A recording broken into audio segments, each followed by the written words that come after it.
Hey, good morning or good afternoon, guys. So I started writing this article this morning. I had somebody from LinkedIn was reaching out to me about trying to lose the 30 pounds they put on. They got injured. This gentleman got injured. He's 50 years old. He got injured a couple months ago. Injured his shoulder. Put on 30 pounds. Hey, Shane. Put on 30 pounds and was struggling to get the weight off. He exercises, 4 or 5 days a week. But business travel and poor eating choices really has screwed this guy up. So I was trying to kind of paraphrase what he needs to do, other than a conversation. Obviously, a conversation would certainly help. And so I started writing out, I answered this gentleman. And I started writing a post on it, and I realized that I'll still write the post, but I thought for a lot of people it'd be easier to have the conversation this way. And really, we look at right now it's just of course coming into Christmas and looking towards the new year. A lot of people's thought processes around weight loss, right? Getting back in shape. 2018 is going to be the best year. I've got my goals for 2018. Hey, Paul, how you doing, buddy? I've got my goals for 2018, and an increasing state of health, of course, is always on the docket. I had some huge business goals that I want to reach 2018 with the help of my friend Chris Harder. So lots of really great things coming up. But right now we look at the numbers for weight loss worldwide. Hey, Michelle. Right now we're at 1.5 billion people worldwide are struggling with their weight. And over 200,000, of course, are kids that are really struggling with weight in a big way. So 1.5 billion people on our planet are overweight, and it's kind of a sign of the times, right? So you look at the look what's happened over the last, let's say, the last 50 years. And so over the last 5 decades, we've seen an increase in cancers, we've seen an increase in diabetes, we've seen an increase in mental health issues, we've seen an increase in more and more of these things. So, so I wrote out a few things. So what do we know for sure? So we know food quality has diminished over the past 5 decades. So with food quality decreases, and I remember reading a research article from the UK that followed almost a 40-year timeline and looked at the all right, Daniel. Following the 40-year timeline, following the same individuals, and I think it was a group of like 800 to 1,000 people. But they followed them over 40 years, and there was definitely an increase in the mortality rate and the disease rate when you look at but also looking at the decrease in food quality. And you're right, Paul.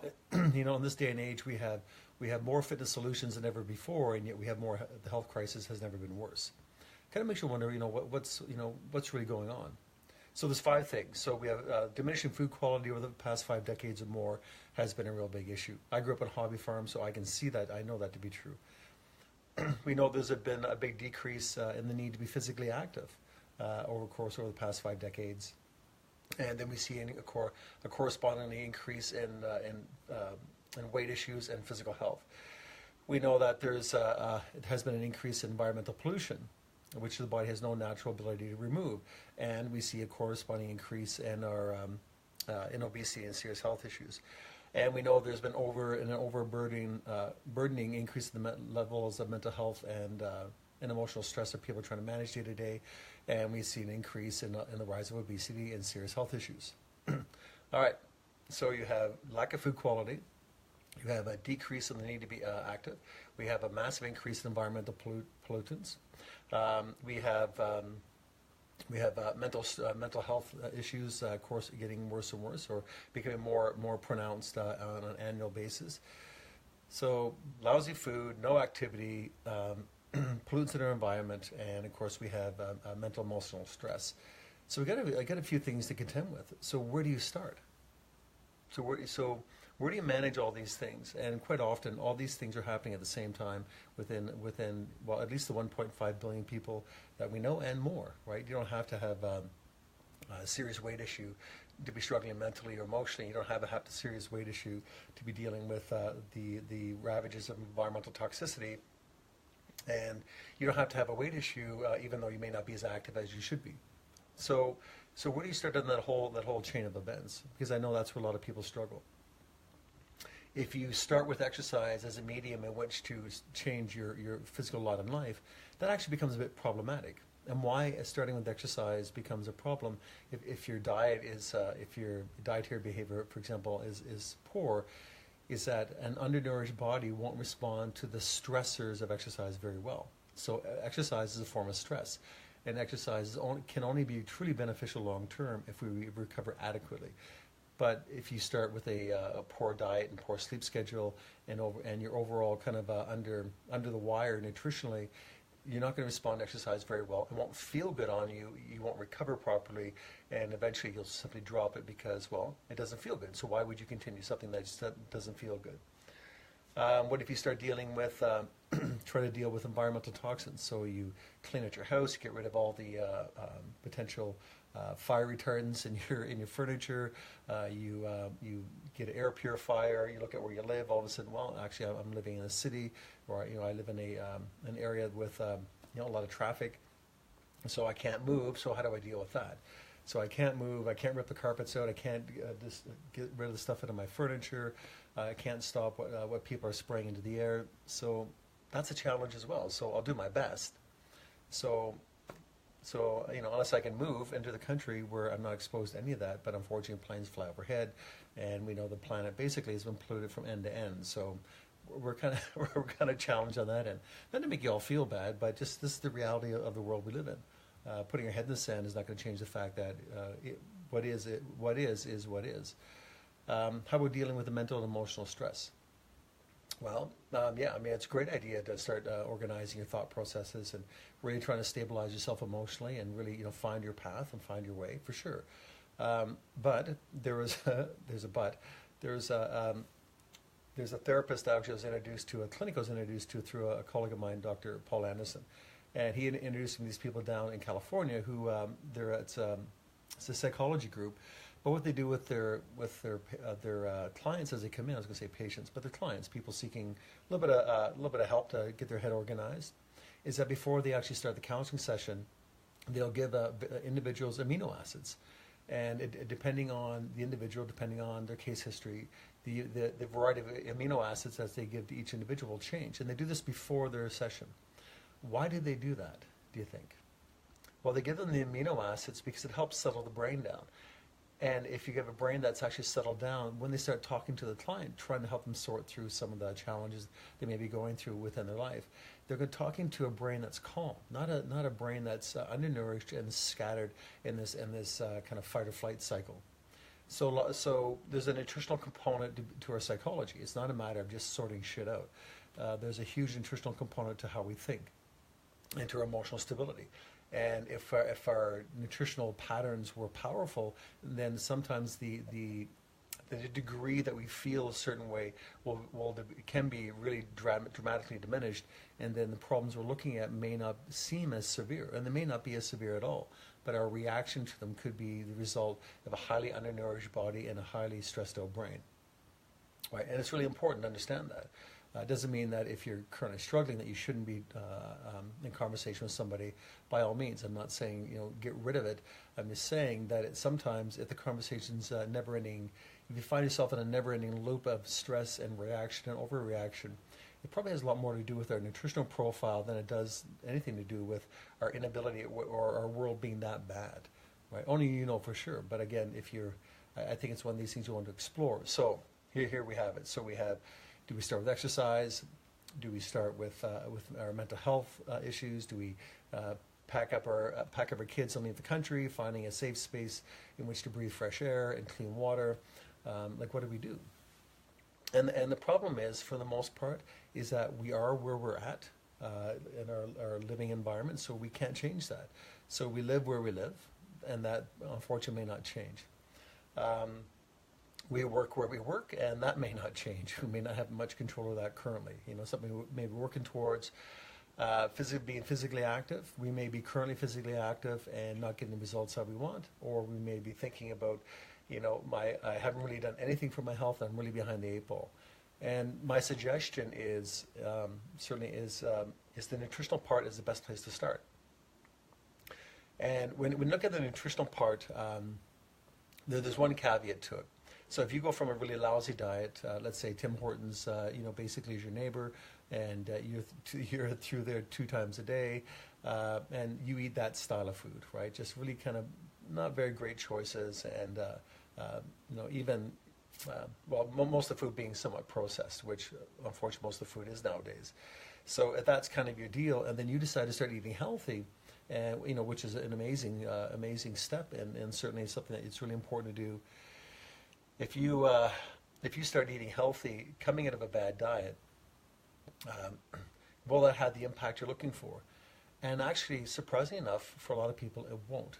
Not to the extent that they're looking for it, not to the extent that it'll dramatically change the way they feel and the course of their health. And the reason being is that if you can imagine being, and I've used this analogy before, if you imagine being $2 million in debt, and you come up and say, "Hey, Dave, I need some money. Can you get me a job? I mean, I'm in $2 million in debt. This is serious." So I give you a job. I hook you up with a friend of mine at a coffee shop, and now you're working 6-7 days a week. You're working 8 hours a day. You're making $8 an hour. You got some cash coming in, but with that $8 an hour, will that job and the money you're getting from it do anything to help alleviate the $2 million in debt? And the problem is, it won't do anything. That's the problem. So when we go from a very poor lifestyle and overstressed lifestyle, and we start cleaning up our diet, eating healthy, yes, it's an amazing place to start, and we need the fiber, the water, but the problem is the nutritional load generally isn't high enough to make the difference that we need. And for most people, and be honest with yourself, most people, if they don't see or feel something in the short term, they're not staying with it. They'll quit, right?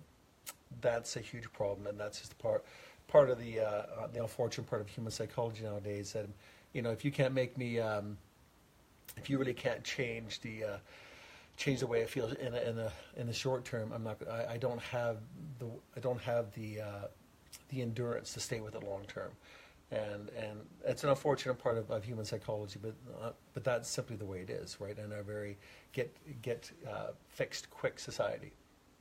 So, which led me to looking at utilizing some really simple things. I'm a huge fan of fasting and time-restricted eating, a huge fan of that because that's powerful. These are really inexpensive, powerful things that you can do to add to your regime that are not complicated, but are incredibly, incredibly powerful. And I think one of the most, and probably one of the most underused, but most powerful medical aids we could ever use is the ability to fast. And there's just so much research out there. I've been following some biomedical researches for the past 2-3 years, and it's extraordinary. The effects of fasting and time restricted eating is absolutely extraordinary what it'll do for the human body. But like anything, it's just something that you start and then you add it as part of your lifestyle, and you continue on, right? As long as you want to feel good, you continue on doing the right things for your body. How long does it take? Well, as long as it takes. And the other part of it, of course, is that over 50% of my diet is organic meal replacements. And a lot of people say, "Well, don't you want real food?" I say, "Yeah, actually, I love food. However, what my body, what is required to sustain a high degree of health, I cannot get from the food that I put on my plate. It's just not possible anymore. Especially when we're dealing with all the other stressors. I travel a fair amount, so I'm self-employed, so there's a fair amount of stress involved in that as well. I train aggressively, so I train hard. So I love my lifestyle, but there's a lot of cost of me having the life that I have, and the costs are met nutritionally and of course within recovery. So I'm really focusing on ways of trying to sleep better, but also focusing on ways to try to keep my nutritional profile exceptionally high. Because it's one of the things is that if I keep my nutrition levels high, I don't need as many calories. And especially when people get older, not as old as me, however, but when we get older in our 60s and 70s and 80s, and then around those time frames, we'll find that we need much less calories, but we do need a lot of nutrition. So how do you manage increase in nutrition, but a decreased desire or need for calories? Well, you do it by organic meal replacements.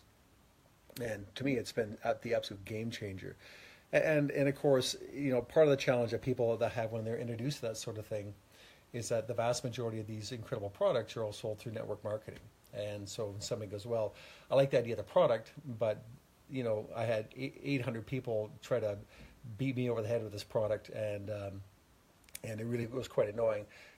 My advice to you, if that's been your experience, get over that part of it, and just realize that sometimes people are a bit overzealous and perhaps a tad unprofessional because they see this great thing and they want to go yell it to the world.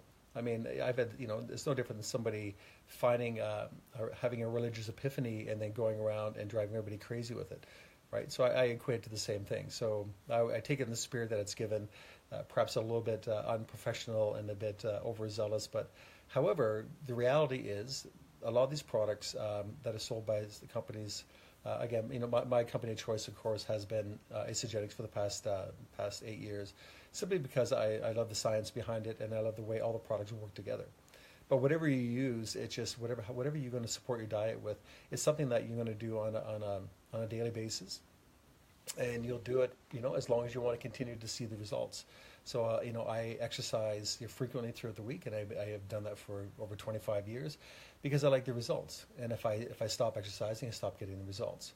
So how long do I need to continue exercising? Well, until I'm dead. And I'm trying to push that off a little bit further down the road. How long do I want to maintain the good effects of my health? Healthy skin, healthy brain, healthy organs, healthy muscle, healthy heart.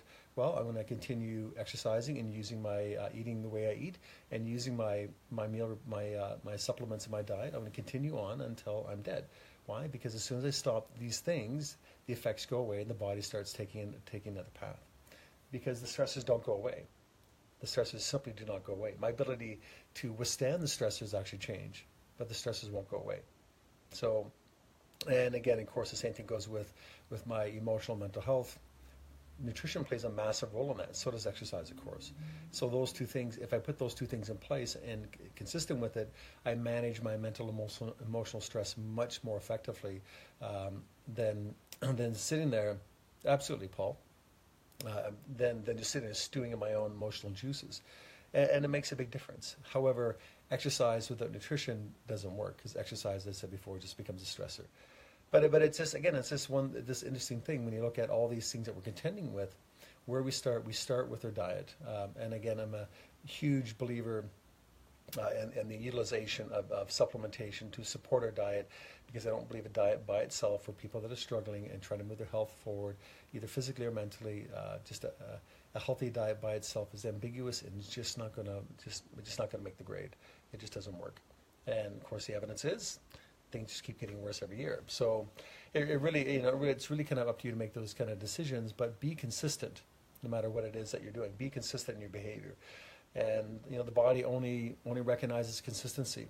And when you stop, even with exercise, if I stop exercising within 72 hours and I do nothing, my body starts to recognize it as a plan and says, okay, you're up to something different. If I alter my diet and I stop eating a certain way, it only takes a couple of days before I feel the effects of it, right? So, and it's just the way it is, right? So it's one of the things you just kind of, just release our objections around, I have to do this forever. I have to exercise forever. I have to breathe forever, right? Got to keep my brain functioning forever. My liver has to work forever. My spleen has to work forever. Really? I mean, it's just what it is. So I think we can let that part go and say, okay, I need to exercise for the rest of my life. I need to use supplementation for the rest of my life. I need to work on my mental, emotional health and my personal growth and spirituality. I do that forever. I mean, you don't go to a church once and say I've got it, right? You don't pick up one personal development book and say I'm better. You don't lift up one weight and say that works, right? Neither do you drink one meal replacement and say that's all I need, right? So it's really kind of a silly way to think. But the whole idea of committing to a lifestyle, I think, is the problem. And if we're not willing to commit to a lifestyle, then that becomes a problem because you can't play on both sides of the coin. It just simply doesn't work, and it's very demoralizing. But anyhow, I'm going to finish this article up, and again, the article is more on this conversation. But I thought it would be easier to talk about it this way than it would be than to write it out, because I know not everybody likes to sit down and read my 3-page diatribe. So, guys, have an incredible weekend. Enjoy what's left, and we'll